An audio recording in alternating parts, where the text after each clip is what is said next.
How to Write a Radio Play by Mildred Weinberger. Radio broadcast, April 1925. A radio play. What is it? Simply a play, comedy, tragedy, or whatnot written directly for broadcasting. Its definition thus depends wholly on its purpose. A play which is primarily a radio play may of course be perfectly adaptable for presentation on the boards, the so-called legitimate theater, inasmuch as the differences between these two are not such as to make them mutually exclusive. It is the special play written for the microphone and received on radio sets in a multitude of homes that we are going to discuss. The question naturally arises, why should there be a special radio play? Legitimate plays have been broadcast before now, some of them with marked success. It is true that the number of plays open to choice for broadcasting is necessarily limited, and the whole number of plays large. Only certain types of plays are effective when so given, and only certain plays are sufficiently free of copyright and other strictures to be available. The whole question of broadcasting plays, which is agitating some of our theater managers at present, might be answered by keeping the two fields largely separate. Thus, a play which is running on Broadway may not be broadcast if the manager considers that his seat sale would be jeopardized. The program department of a radio station would not even be tempted to request to broadcast the play if there were plenty of other material to choose from. But the radio audience does like plays. To write a play for broadcasting, one must remember that your play gets over through the ear alone. There will be no costumes, settings, makeup, or properties to assist in putting it across. Simple settings, costumes, and properties can be described by the radio announcer. Many interruptions of the action of the play, for interpolated directions, weaken its effect. Therefore, we have a list of things to do and another of things not to do in writing a play for radio broadcasting. What are the positive requirements to make our radio play effective? First, keep the cast simple. Have only a few characters, so that your audience will not forget them and be confused as to which one is speaking. Then, when you name your people, use names which are clear and sound. Remember how some names are easy to get over the telephone and others have to be repeated 5 or 6 times before you understand who is speaking. If you are blessed with one of those difficult names and call up a department store or telephone a telegram, you will know all about that. Your patience is gone before the matter is even comprehended at the other end. So call your people by names which come clearly to the ear. Then too, each name must be distinct from every other one. Sue and Prue would not be a good choice for 2 women characters in the same play.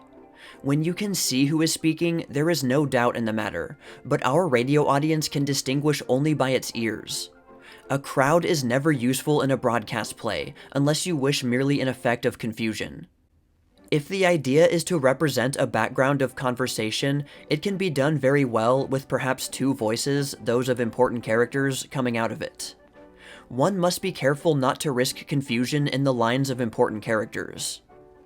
If 3 or more people try to talk at once, even at very close intervals, so as to give an effect of eagerness, excitement, or whatnot, the author of a radio play runs a strong chance of merely blurring the speeches. In a radio play, the speech and the speaker should at all times be easily recognized by the sounds going out. It might be helpful also to use the name of the character addressed more often than necessary in a stage play. For example, Joe and Harry meet. Joe: "Well, Harry, how's the boy?" Harry: "First rate, Joe. How's the world treating you?" Joe: "Oh, so-so. I've had a pretty raw deal from Mamie. Did you hear?" Harry: "Why, no, Joe. That's too bad." The hearer is never in doubt about which radio character is speaking. Of course, the actors in a radio play will be selected principally for their voices, so that the voice of each character is recognized as distinct from every other one. But it never hurts to make assurance doubly sure. Without the use of the eye, some of us are surprisingly helpless. Have you ever noticed how comparatively few people can recognize which of their friends is talking over the telephone? Then there is the question of the actual words of your speeches. Use simple and direct English. Make the speeches short enough to be comprehended at one hearing. Do not use dialect, which is often difficult to follow, even where the speaker is visible, and over the telephone it is very confusing. That means eliminate the humorous Irish brogue, the colored mammy, the Scotch, and various other tempting type parts. Also, it is better judgment and better taste not to use slang, or the curtailed and often grossly incorrect English of the pedestrian. Good English can be learned through the theater, as many settlement dramatic organizations will affirm. The radio program is especially effective in this field because it comes so directly into the home, and because it has so many young listeners, many of whom like to be in style with the latest colloquialisms at the expense of a real knowledge of their own language. When it comes to the story of the play, give enough in the actual words of your speeches so that the physical activity of the characters is clear.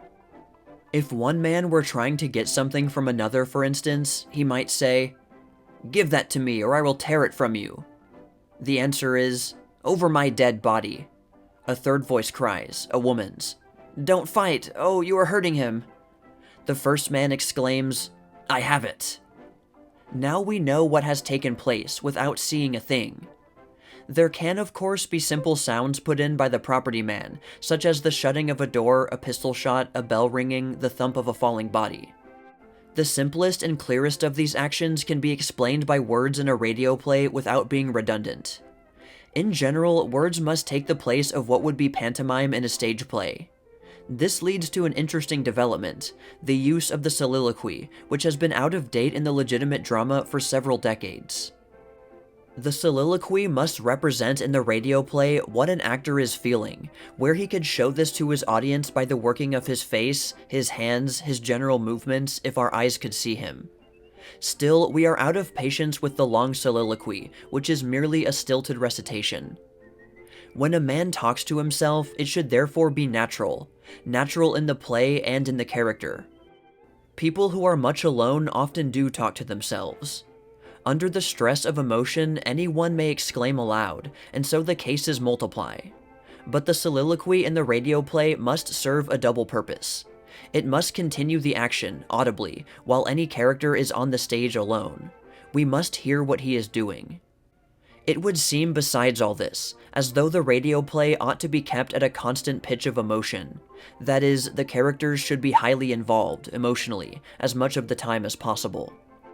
There is something very effective in the quiet spaces of a stage play, filled with color, light, dramatic pauses, when our eyes are taken with the picture and our interest held.